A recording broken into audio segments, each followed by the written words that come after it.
आगे प्रश्नावली 1.2 question number 1। निम्नलिखित संख्याओं को अभाज्य गुणनखंडों के गुणनफल के रूप में व्यक्त की। Part first 140, second part 156, third part 3825, fourth part 5005, fifth part 7429। तो इसमें सबसे पहला भाग है 140। संख्या 140 को हमें अभाज्य गुणनखंडों के गुणनफल के रूप में व्यक्त करना है। तो आइए 140 के अभाज्य गुणनखंड बनाते हैं।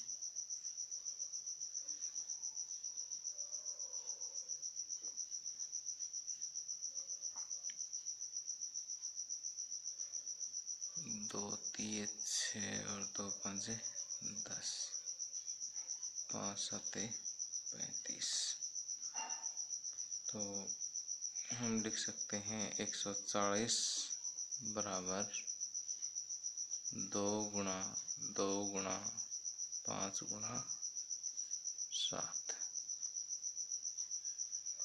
यहाँ देखिए 2 2 बार आया तो 2 का स्क्वायर गुणा 5 गुणा 7, ये आंसर। अब सेकंड पार्ट 156।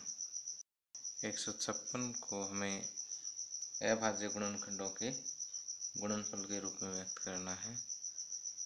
तो आइए इसके गुणनखंड करते हैं। 2 7 14, 2 8 16, फिर 2 पे कट होगा, 2 3 6 2 9 18, फिर 3 पे कट होगा, 3 1 3 3 3 9। अब 156 को हम लिख सकते हैं 2 गुणा 2 गुणा 3 गुणा 13। 2 2 बार है तो 2 की पावर 2 गुणा 3 गुणा 13 जो है इसका आंसर आ जाएगा। तो इस प्रकार हमने 156 को इन अभाज्य गुणनखंडों के गुणनफल के रूप में लिख दिया है। अब आगे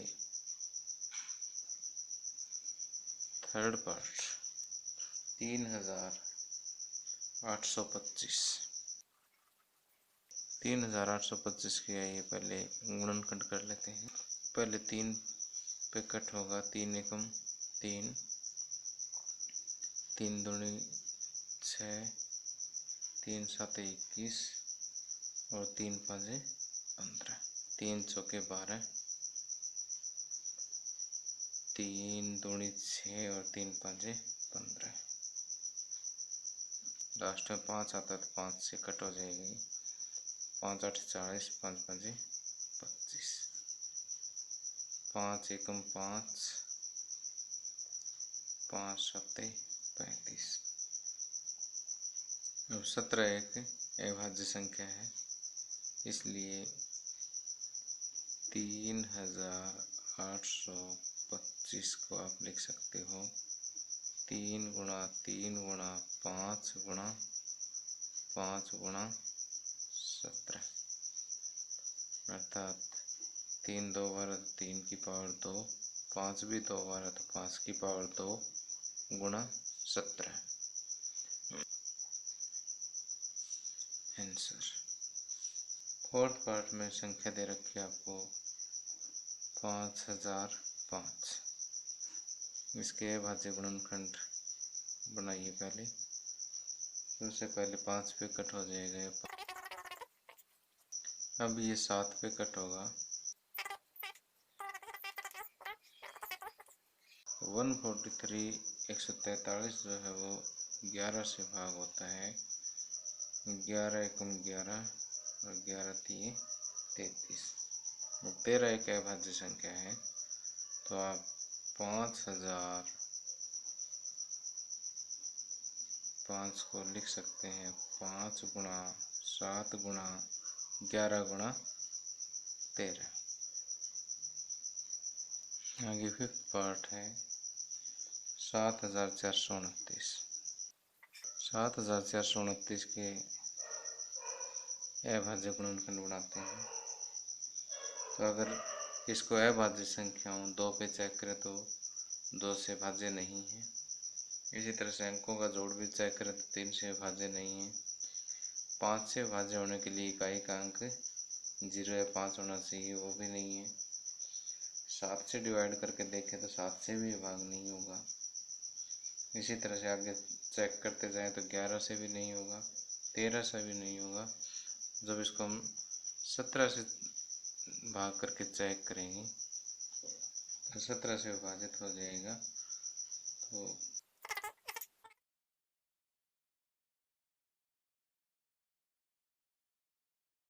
उसके बाद ये संख्या 19 पे कट होगी। अब देखिए 23 यहाँ पर अभाज्य संख्या है, तो 7429 को हम लिख सकते हैं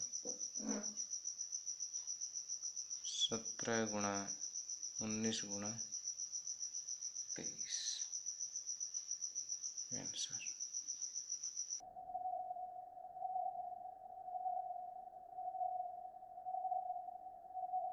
आगे प्रश्न 2, पूर्णांकों के निम्नलिखित युग्मों के HCF और एलसीएम ज्ञात कीजिए तथा इसकी जांच कीजिए कि दो संख्याओं का गुणनफल बराबर HCF गुणा एलसीएम। फर्स्ट पार्ट है 26 और 91, सेकंड पार्ट 510 और 92, थर्ड पार्ट 336 और 54। तो आइए फर्स्ट पार्ट को हल करते हैं। ये है 26 और 91। तो यहाँ पहले 26 और 91 का हमें एलसीएम और एचसीएफ ज्ञात करना है। उसके बाद इन दोनों संख्याओं का गुणनफल एचसीएफ गुणा एलसीएम के बराबर सिद्ध करना है। तो इनका एचसीएफ और एलसीएम निकालने के लिए आइए सबसे पहले 26 और 91 के गुणनखंड बनाते हैं। 13 दूनी 26 और 91 को 7 गुणा 13। तो 26 को हम लिख सकते हैं 2 गुणा 13 और 91 को लिख सकते हैं 7 गुणा 13।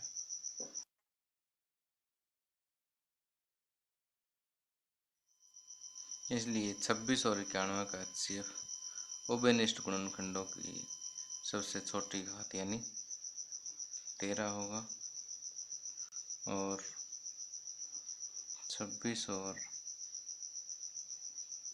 91 का एलसीएम। प्रत्येक अभाज्य गुणनखंड की सबसे बड़ी घात जो दोनों गुणनखंडों में हो जो होगा 2 गुणा 7 गुणा 13। 2 7 14, 14 और 13 की जब हम गुणा करेंगे तो ये आएगा 182। अब यहाँ पर हमें जांच करनी है कि दोनों संख्याओं का गुणनफल HCF और LCM के गुणनफल के बराबर होगा। तो यहाँ लिखेंगे जांच दोनों संख्याओं का गुणनफल बराबर 26 गुणा 91। 26 को जब हम 91 से गुणा करेंगे तो ये आएगा 2366। अब HCF गुणा LCM, HCF है 13, LCM है 182। 13 और 182 का जब हम गुणनफल करेंगे तो ये भी आएगा 2366। अतः हम कह सकते हैं कि दोनों संख्याओं का गुणनफल HCF गुणा LCM होता है।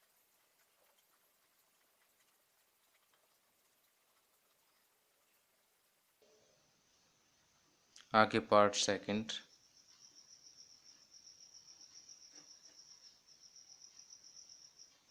हमें संख्याएं दे रखी है 510 और 92। तो पहले इनका HCF और LCM ज्ञात करना है। उसके बाद फर्स्ट पार्ट की तरह से हमें जांच करनी है कि दोनों संख्याओं का गुणनफल दोनों HCF और LCM के गुणनफल के बराबर होता है। तो सबसे पहले HCF और LCM निकालने के लिए दोनों संख्याओं के अभाज्य गुणनखंड करते हैं।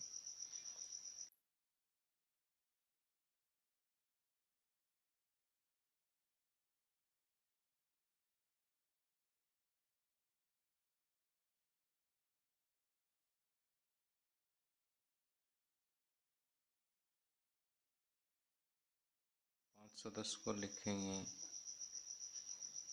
2 गुणा 3 गुणा 5 गुणा 17। 92 को लिखेंगे 2 गुणा 23 अर्थात 2 की पावर 2 गुणा 23। तो यहाँ से HCF ऑफ 510 एंड 92 और 510 का HCF, इन दोनों को कंपेयर कीजिए। उभयनिष्ठ गुणनखंड है 2 और इनकी छोटी घात है 1, तो 2 पावर 1 अर्थात 2 हो जाएंगे इनका HCF। और LCM 510 और 92 का LCM जो है प्रत्येक अभाज्य गुणनखंड की सबसे बड़ी घात जो दोनों संख्याओं के अभाज्य गुणनखंडों से संबंधित हो। जैसे यहाँ 2 की पावर 2 गुणा 3 गुणा 5 गुणा 17 गुणा 23। जब हम इनके गुणा करेंगे तो ये आएगा 23,460। अब इसकी जांच करते हैं।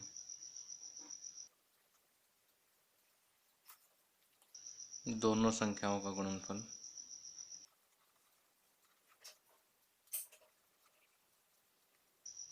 बराबर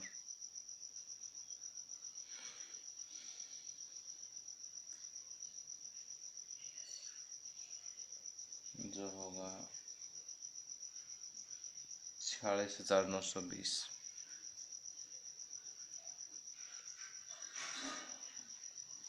और HCF गुणा LCM बराबर 2 गुणा 23,460। वो भी किसके बराबर होगा? 46,920।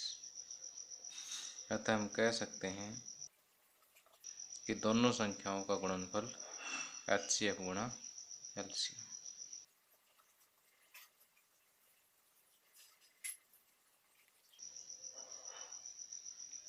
अब थर्ड पार्ट है 336 और 54। इन दोनों का हमें HCF और LCM ज्ञात करना है, इसलिए पहले दोनों संख्याओं के अभाज्य गुणनखंड करते हैं।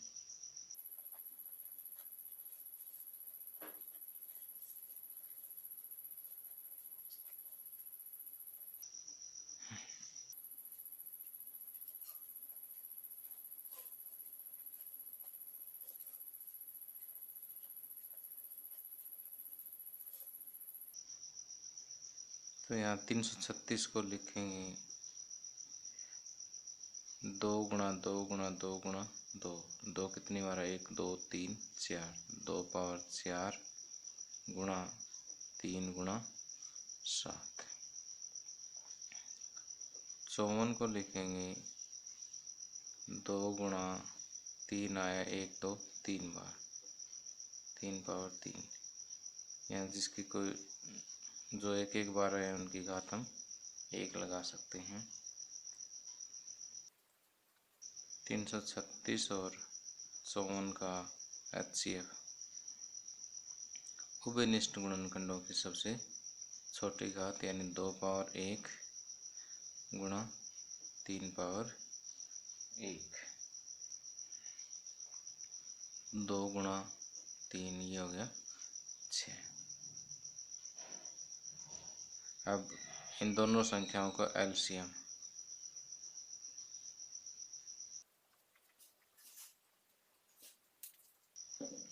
होगा प्रत्येक अभाज्य गुणनखंड की सबसे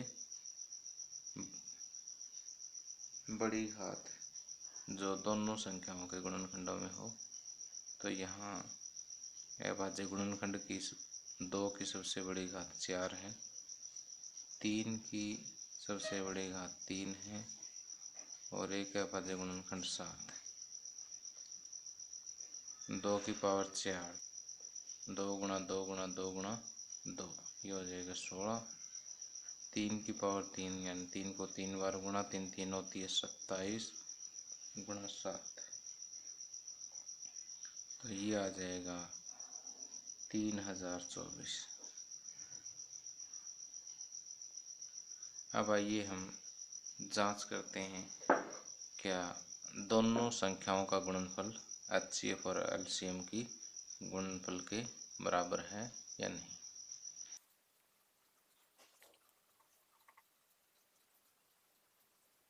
दोनों संख्याओं का गुणनफल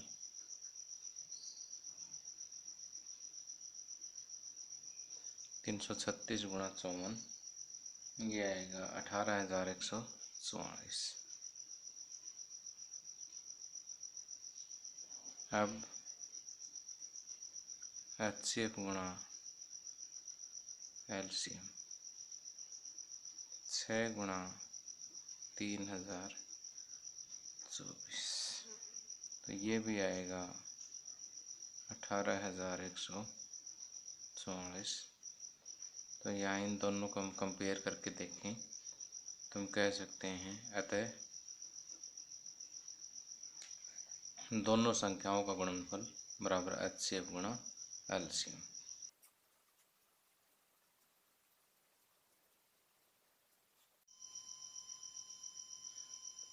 आइए सबसे पहले इसका फर्स्ट पार्ट हल करते हैं। यहाँ हमें 12, 15 और 21 तीन संख्याएं दी हुई है। इनका हमें HCF और LCM ज्ञात करना है।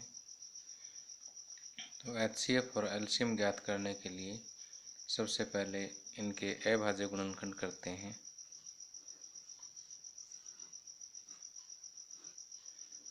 दो 6 के 12, 2 3 6। 15 के अभाज्य गुणनखंड 3 5 15 और 21 के अभाज्य गुणनखंड 3 7 21। तो हम 12 को लिखेंगे 2 पावर 2 गुणा 3। 15 बराबर लिखेंगे 3 गुणा 5। 21 को लिखेंगे 3 गुणा 7। अब 12, 15 और 21 का HCF होगा अभाज्य गुणनखंडों की उभयनिष्ठ सबसे छोटी घातों का गुणन।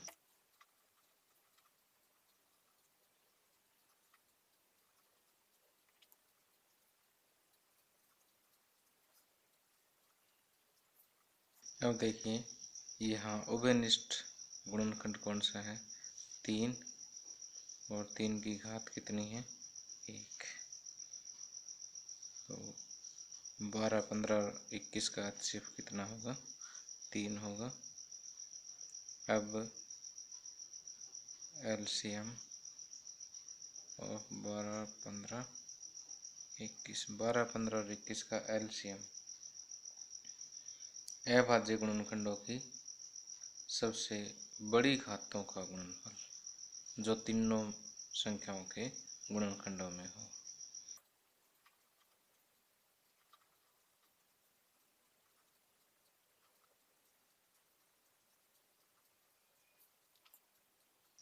सबसे बड़ी घात, जैसे 2 की सबसे बड़ी घात 2 है, 3 गुणा 5 गुणा 7, तो यह आ जाएगा 4 गुणा 3 गुणा 5 गुणा 7, 4 3 12 5 60, 7 420।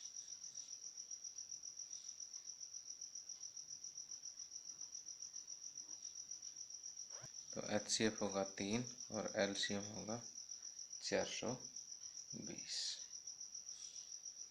सेकंड पार्ट में हमें 3 संख्याएं दी हुई हैं, 17, 23 और 29। यहाँ से हम देख रहे हैं कि तीनों ही अभाज्य संख्याएं हैं, इसलिए इनके गुणनखंडों को हम इस तरह से लिख सकते हैं। 17 बराबर 17 गुणा 1,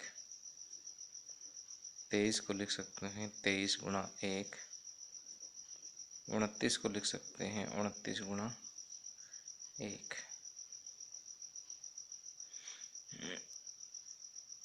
यहाँ 17, 23 और 29 का HCF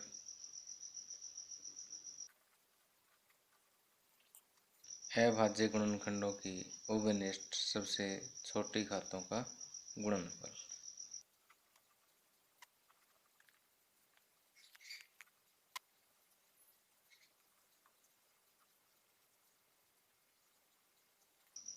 देखिए यहाँ उभयनिष्ठ गुणनखंड 1 है, तो HCF क्या होगा 1। LCM अब 17, 23, 29, 17, 23 और 29 का LCM क्या होगा, अभाज्य गुणनखंडों की सबसे बड़ी घातों का गुणनफल।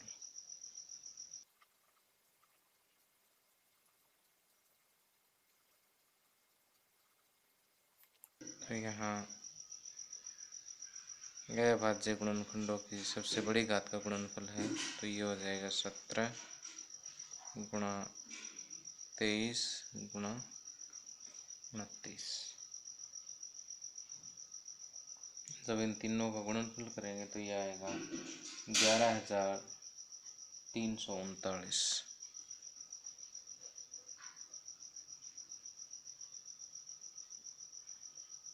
HCF होगा 1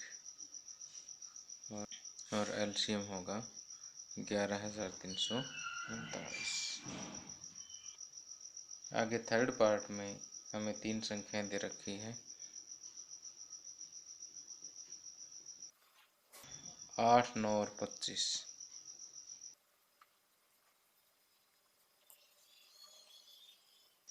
अब 8 के अभाज्य गुणनखंड 2 गुणा 2 गुणा 2, 9 के अभाज्य गुणनखंड 3 गुणा 3, 25 के अभाज्य गुणनखंड 5 गुणा 5। तो यहाँ HCF ऑफ 8, 9 और 25 लिखेंगे अभाज्य गुणनखंडों की उभयनिष्ठ सबसे छोटी घातों का गुणनफल।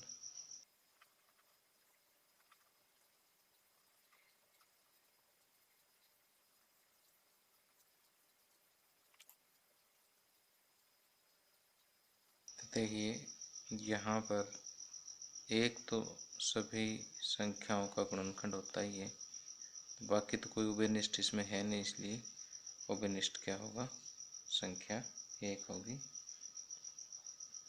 और LCM 8, 9 और 25 का LCM क्या होगा,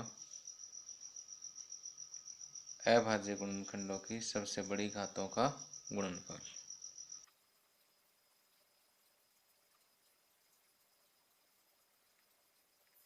तो सबसे बड़ी घात यहाँ पर देखिए 2 पावर 3 है, यहाँ पर 3 पावर 2 है और यहाँ 5 पावर 2 है। तो 2 पावर 3 गुणा 3 पावर 2 गुणा 5 पावर 2, यानी 8 गुणा 9 गुणा 25। जब हम इन तीनों संख्याओं की गुणा करेंगे तो यह आएगा 1800। इसलिए 8, 9 और 25 का एलसीएम आएगा 1800 और एचसीएफ होगा 1। अब प्रश्न नंबर 4, 306 और 657 का एचसीएफ बराबर 9 दिया है, तो 306 और 657 का एलसीएम ज्ञात कीजिए। तो यहाँ पर हमें दो संख्याएं दी गई हैं, 306 और 657। दी गई संख्याएं 306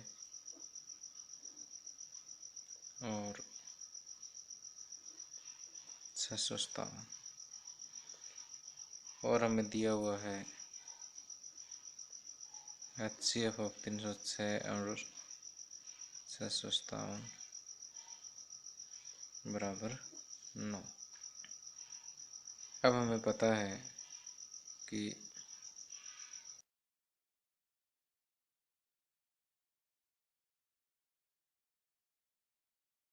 दो संख्याओं के लिए फार्मूला लगता है, इसलिए हम कह सकते हैं कि दो संख्याओं का एचसीएफ गुणा एलसीएम उन दोनों संख्याओं के गुणनफल के बराबर होता है। तो यहाँ से एलसीएम जो कि हमें ज्ञात करना है, तो ये होगा दोनों संख्याओं का गुणनफल बटे एचसीएफ। तो यहाँ पर एलसीएम ऑफ 306 और 657 बराबर 306 गुणा 657 दोनों संख्याओं का गुणनफल बटे एचसीएफ ऑफ 306 गुणा 657। तो ये हो जाएगा 306 गुणा 657, एचसीएफ है 9। तो इसको हम कट करेंगे तो 9 3 27 और 9 चौके 36, 34 पे कट हो जाएगा। तो 34 गुणा 657 जो कि 22,338 आएगा।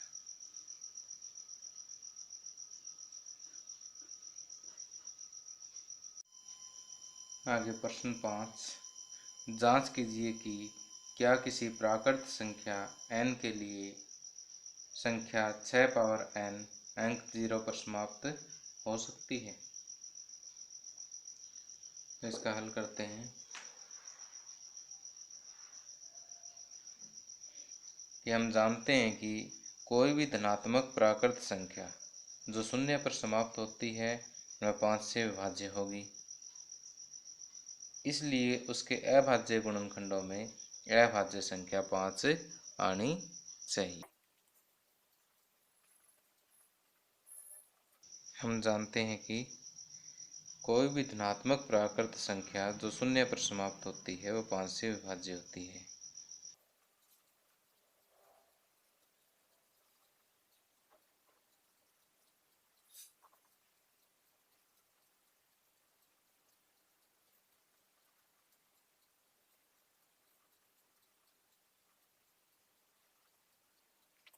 इसलिए उसके अभाज्य गुणनखंडों में अभाज्य संख्या 5 होनी चाहिए।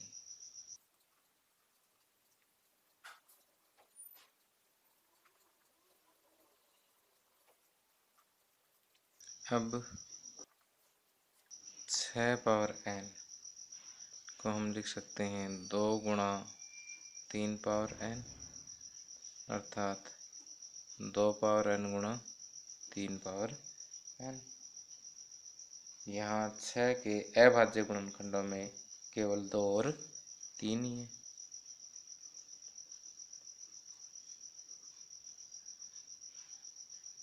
यहाँ 6 पावर n के अभाज्य गुणनखंडों में केवल 2 और 3।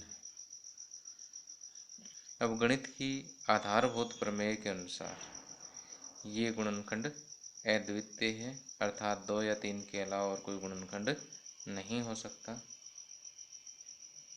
अब अंकगणित की आधारभूत प्रमेय के अनुसार ये गुणनखंड अद्वितीय है।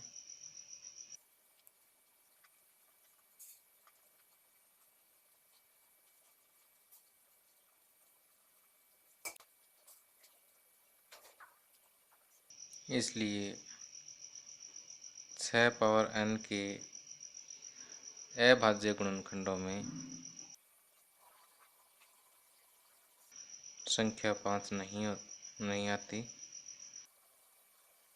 आ सकती। अतः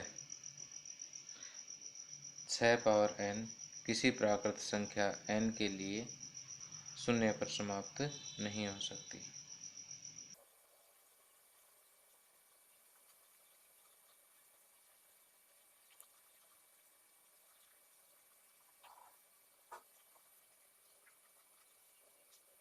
अतः 6 पावर n किसी भी प्राकृत संख्या n के लिए कभी भी शून्य अर्थात 0 पर समाप्त नहीं हो सकती।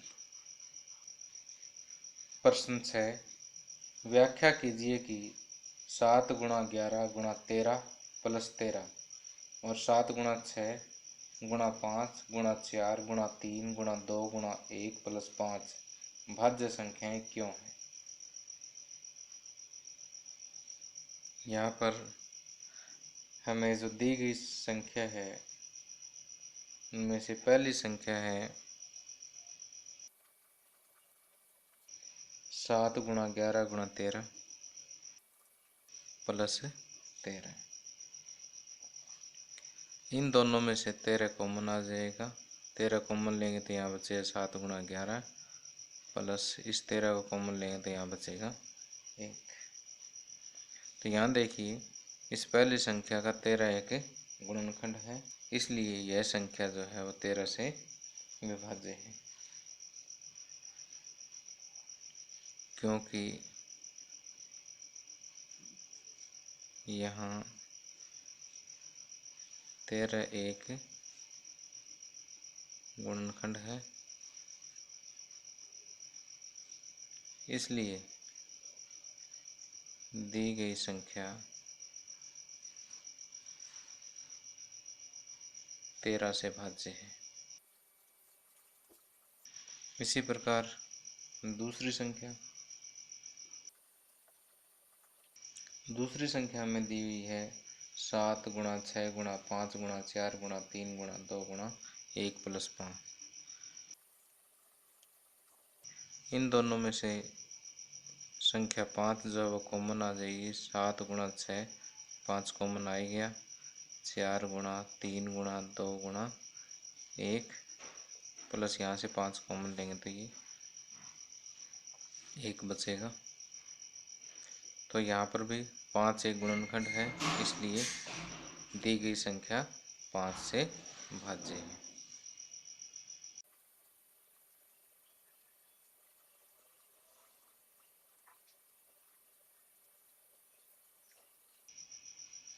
क्योंकि यहाँ 5 एक गुणनखंड है, इसलिए दी गई संख्या 5 से भाज्य है।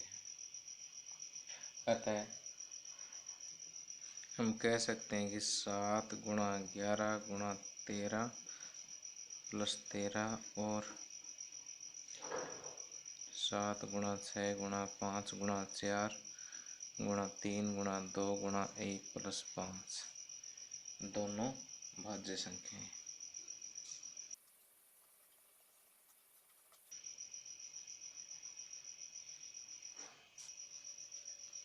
आगे प्रश्न 7, किसी खेल के मैदान के चारों ओर एक वृत्ताकार पथ है। इस मैदान का एक चक्कर लगाने में सोनिया को 18 मिनट लगते हैं, जबकि इसी मैदान का एक चक्कर लगाने में रवि को 12 मिनट लगते हैं। मान लीजिए वे दोनों एक ही स्थान पर और एक ही समय चलना प्रारंभ करके एक ही दिशा में चलते हैं। कितने समय बाद वे पुनः प्रारंभिक स्थान पर मिलेंगे। तो यहाँ पुनः प्रारंभिक स्थान पर मिलने का समय ज्ञात करने के लिए हमें पहले 18 और 12 का एलसीएम ज्ञात करना होगा। तो यहाँ हम 18 मिनट और 12 मिनट का एलसीएम ज्ञात करेंगे।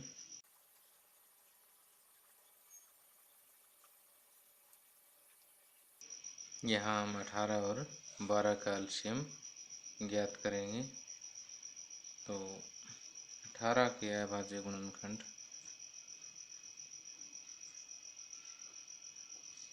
और 12 के अभाज्य गुणनखंड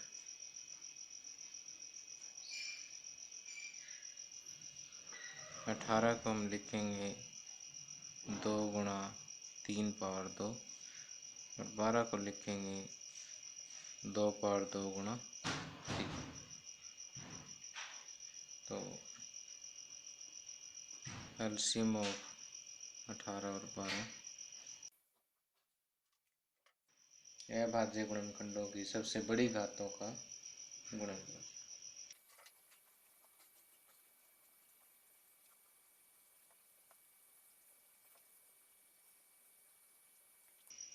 अर्थात 2 पावर 2 गुणा 3 पावर 2 4 गुणा 9, ये आ गया 36। अतः सोनिया और रवि एक स्थान से चलने के बाद दोबारा 36 मिनट बाद प्रारंभिक स्थान पर मिलेंगे।